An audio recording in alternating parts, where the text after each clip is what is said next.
Today on Earth Focus, killing wolves. Stripped of federal protection, Rocky Mountain wolves face a new battle for survival. Can hunters, ranchers, and conservationists find a way to live with wolves? Coming up on Earth Focus.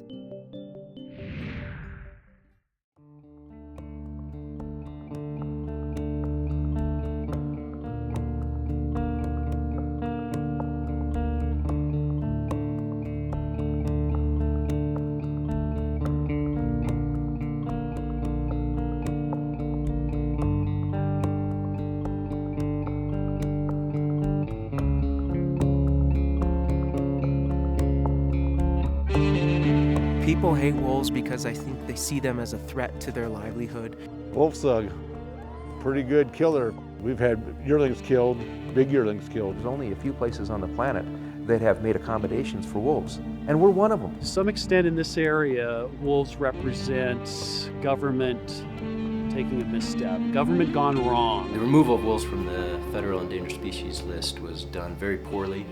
Wolves will survive right along with ranchers, and it won't be easy, but I think it is that opportunity.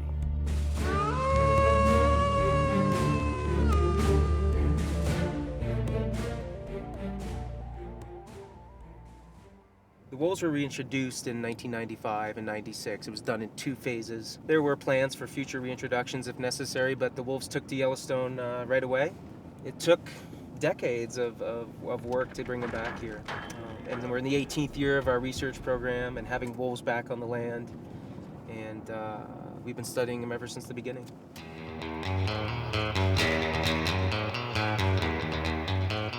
To me, wolves mean wildness and wild nature.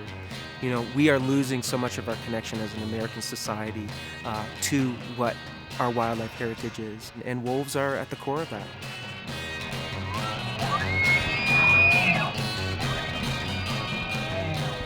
So we know it's a female, and we've got the upper jaw here, and then here's the lower mandible. And one of the first things I notice about this is it's an extremely old cow, okay? You see a lot of tooth wear here.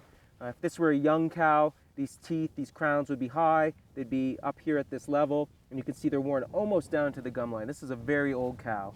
So this is a cow elk that lived a long time in the Yellowstone ecosystem, and you know, she's lived for the last 18 years, so she's lived and survived with wolves.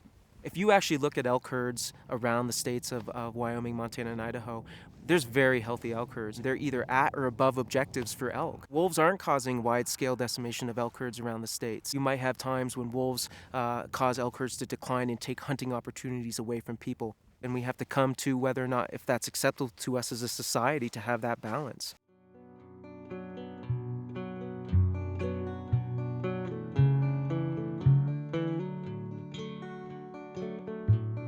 We're just finishing out the back of a mount here, staining and coloring. There's competitiveness and everybody wants to be the best in the world. And there's a lot of taxidermists out here in Montana. Some of them have won world titles out here. It's a good state for taxidermy. Hunting is a big part of our economy out here, and it's gradually gotten bad. We're competing with too many predators now. The wolves, the mountain lions, and the grizzly bears. We used to do over 100 elk a year. Now we're down to around 40. And a lot of mine are coming from other parts of the state where the wolves aren't. The moose and stuff you see come out of Alaska now instead of out of the canyon here. There's not that many to go around anymore. There's a place for them, but they need to be regulated like every other animal. And I just feel they haven't been. It's gotten way out of control. Our wolf season should have started 10 years ago. It was my interpretation that the states were not thrilled about having wolves back in Idaho, Wyoming, and Montana. It's kind of like, why did you pick our state? Why do we have to live with them? You know, if they got to be in our state, why don't you put them in Central Park in New York? So there was a judgment early on that this is unfair, and I had a lot of people tell me, you know, we don't really care for wolves. The delisting of wolves from the Endangered Species Act was based on a criteria that was agreed upon, based on the best available science at the time the recovery plan was made, and that called for a minimum of 300 wolves in the Rocky Mountain states for 3 consecutive years, or roughly 10 breeding pairs for each state. We achieved that in 2002. 300 wolves, is that a viable wolf population? It's probably a minimum number of wolves to have a viable wolf population. Something higher was reasonable to assume, but then the U.S. public, all the different NGO groups, conservation groups, everyone had a different vision of how many wolves we needed. And many people felt that, well, 2,000 wolves in the Northern Rockies will eventually lead to dispersal into all of the Rocky Mountain West that have the habitat and the food base to feed them. The delisting, I think, was less than thrilling to a lot of folks when it meant that we were going to eventually start hunting and trapping them.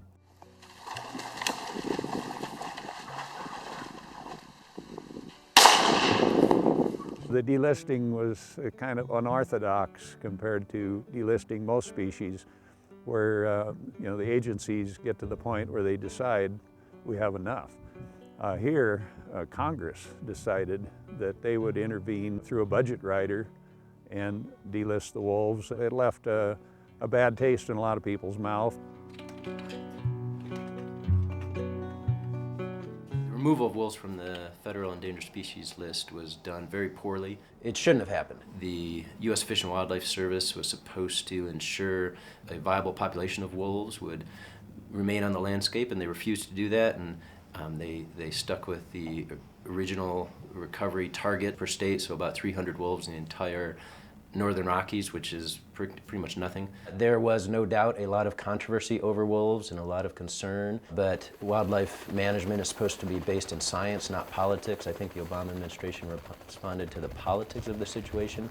Never before had a Secretary of the Interior taken a step to undermine the Endangered Species Act like this and supported the political removal of a species from the Endangered Species Act.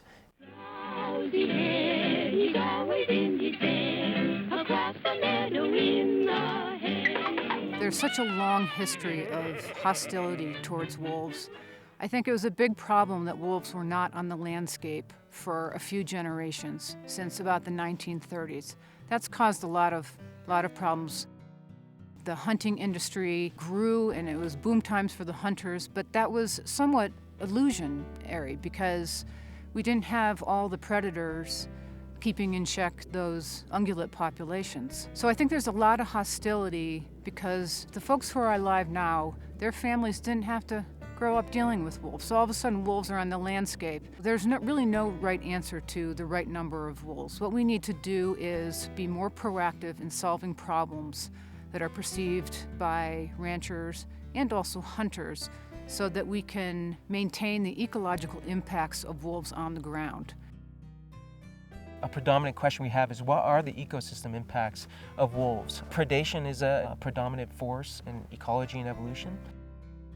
Through predation, you can not only impact the prey species, but it can trickle down to other aspects of the food web, even down to vegetation. In the absence of wolves, the elk herd got to such high densities that we did see significant impacts on the range quality, the grasslands, as well as some of the woody browse like willow and aspen and cottonwood. And now that wolves are back, we're trying to understand some of the areas of the park, particularly here on the Northern Range, are starting to grow back. And that is important for other species such as songbirds and beavers and other aspects of the ecosystem. If wolf populations get too low, we are concerned, us biologists, for connectivity between the recovery areas and the subpopulations. For long-term genetic health, we can't have our populations get too small. The states do acknowledge that carnivores play a role on these landscapes. And yes, it's a different situation where you have livestock and there will be conflict. And I think that's where the states go in their management goals, is to find and strike a balance between the needs of healthy ecosystems and the values of their constituents, which are hunters and livestock producers. But there's also constituents which are wildlife enthusiasts that want wild nature, not just stuck in small national parks throughout the country, but more wide scale.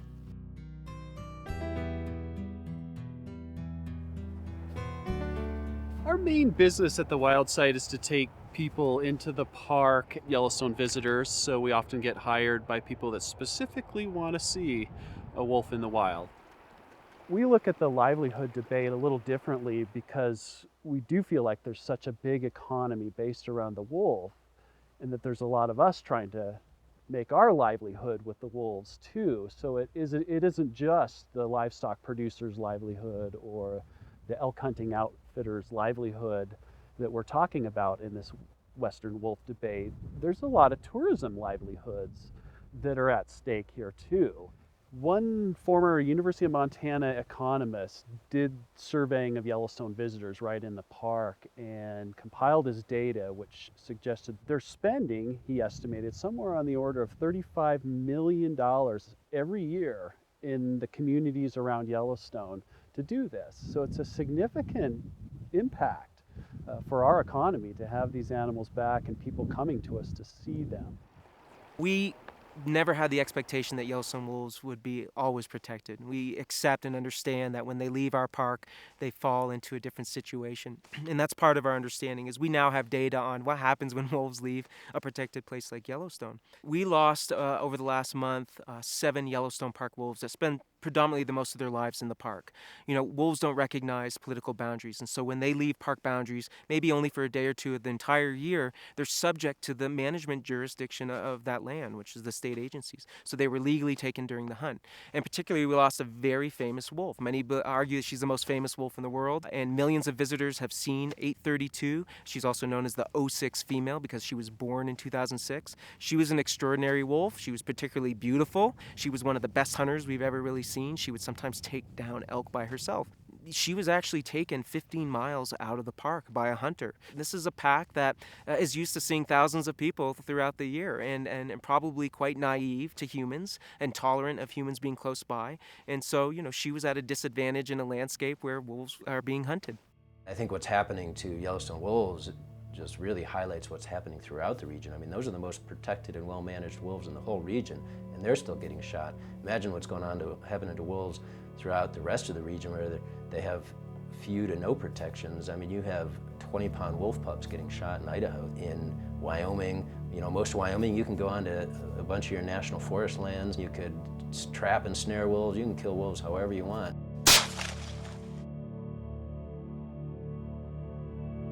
This has all been signed off on by the Department of Interior, the state of Wyoming.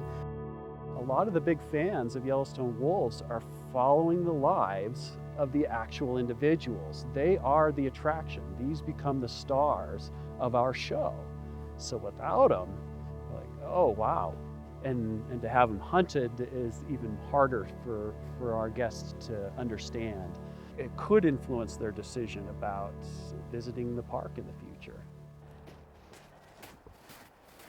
Bow hunting and just hunting in general are both extremely important to people in Montana. It's interwoven into the traditions that we observe, the pathways of our daily life throughout the year. It's something that we zealously protect.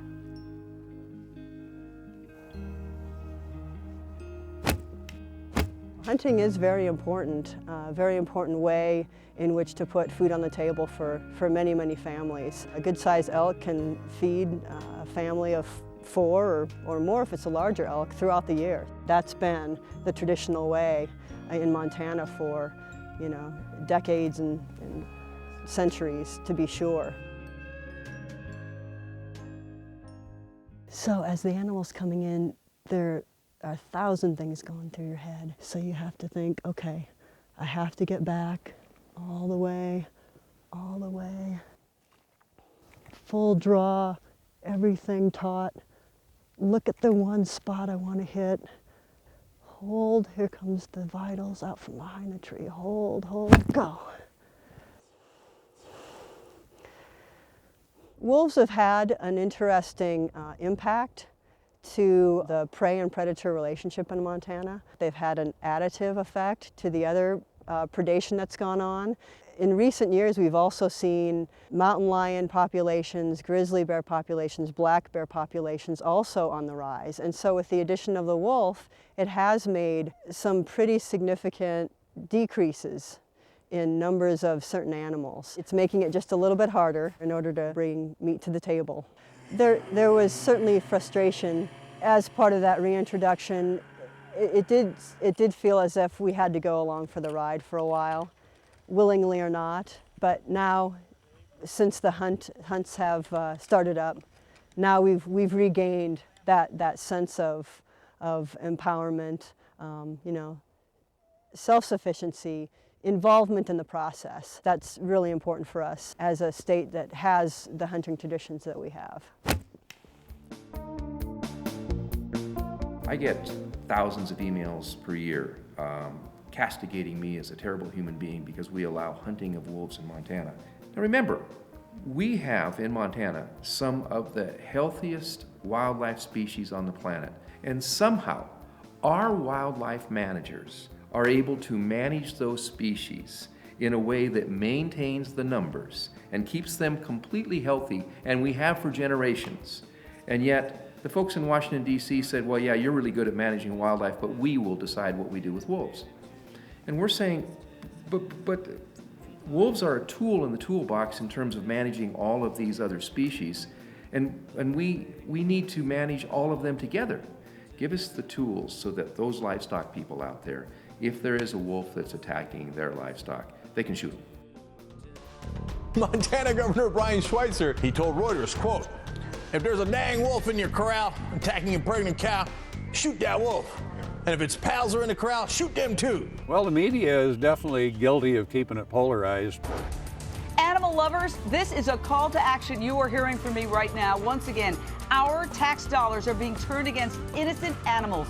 This time, the state of Wyoming could declare war on wolves.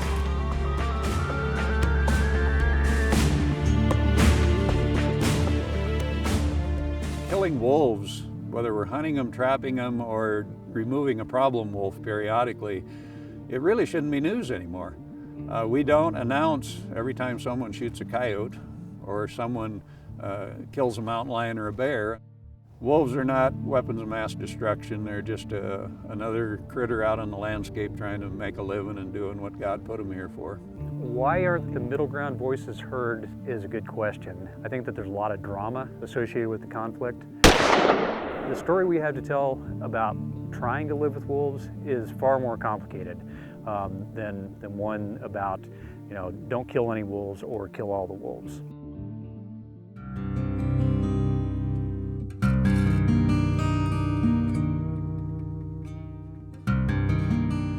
It's incredibly frustrating because there really aren't very good data on what the grassroots individual ranchers feel. All we really read about in the newspapers is what the mouthpieces say to the media.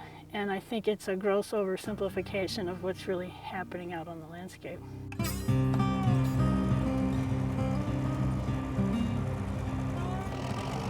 When Dave and I first started ranching here, very soon after we got sheep, we lost a few to coyotes. And at first we did what everybody does. We called up the government trapper, and he came in and he shot one and he snared one. And it didn't take us very long to look at each other and say, you know, if we have to exterminate all the native species to do this, then we probably shouldn't be ranching.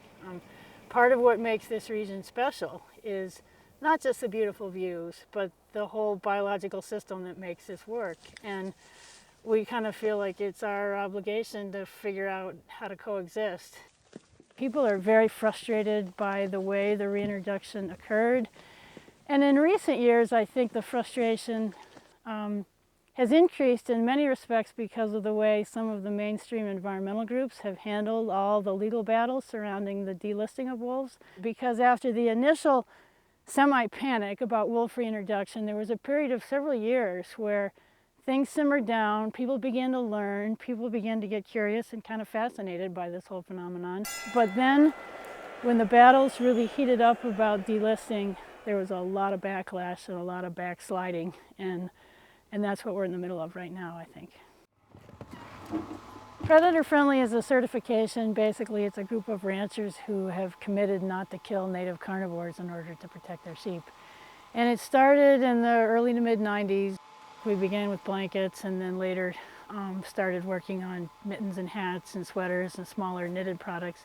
It's been a way for both producers and consumers to learn about both the risks and the rewards of trying to ranch in an environment where we care about the environment. You know, ranchers aren't going to run around and embrace this idea and embrace wolves, but I think we all feel like this is a work in progress and it's going to take decades to really get good at it.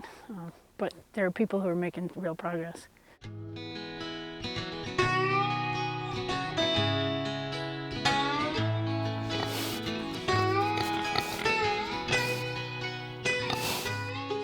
You can tell with the cattle if the wolves have been around, and they act a lot different.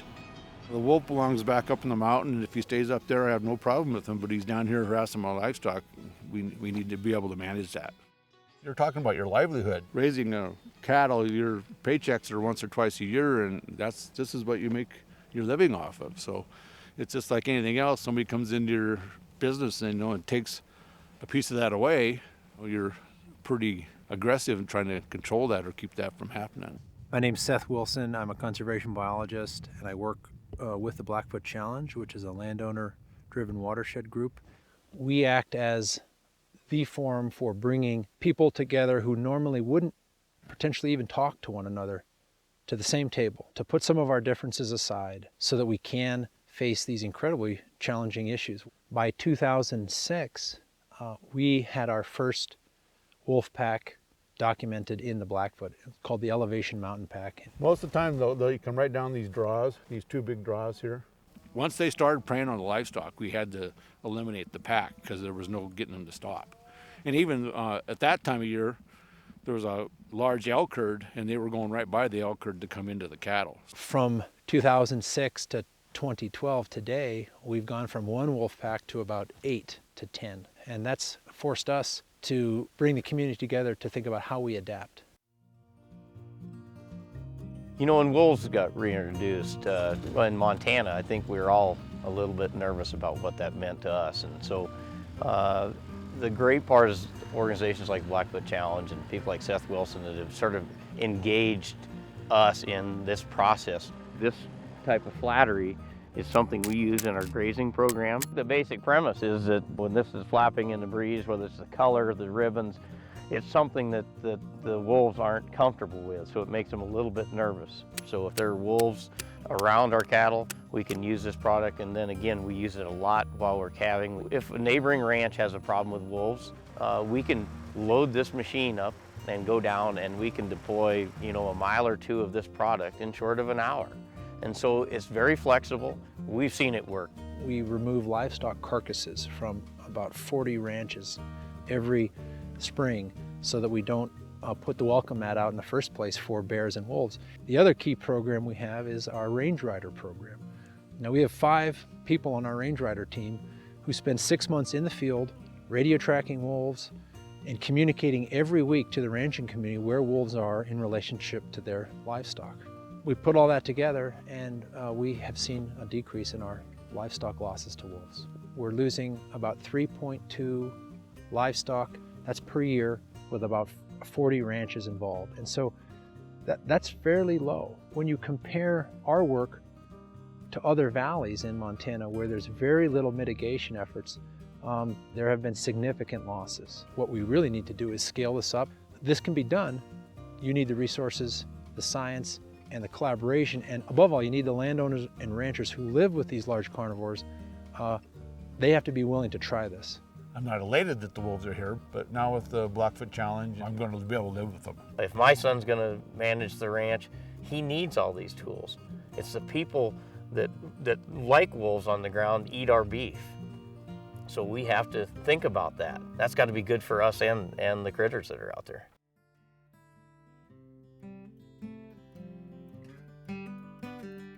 I think that we've lost sight that a lot of this isn't about wolves, it's about people.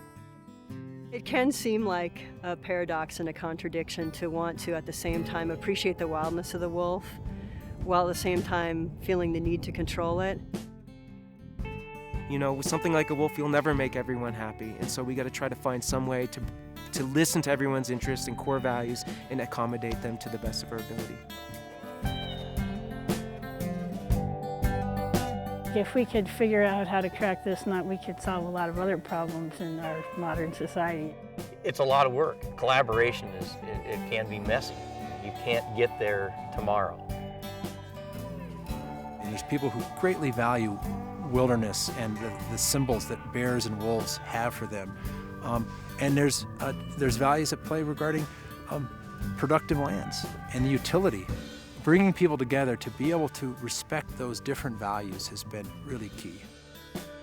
It may be late, too late to ever know. So sad today, watching the river flow.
U.S. airwaves, a global channel of uncompromising stories.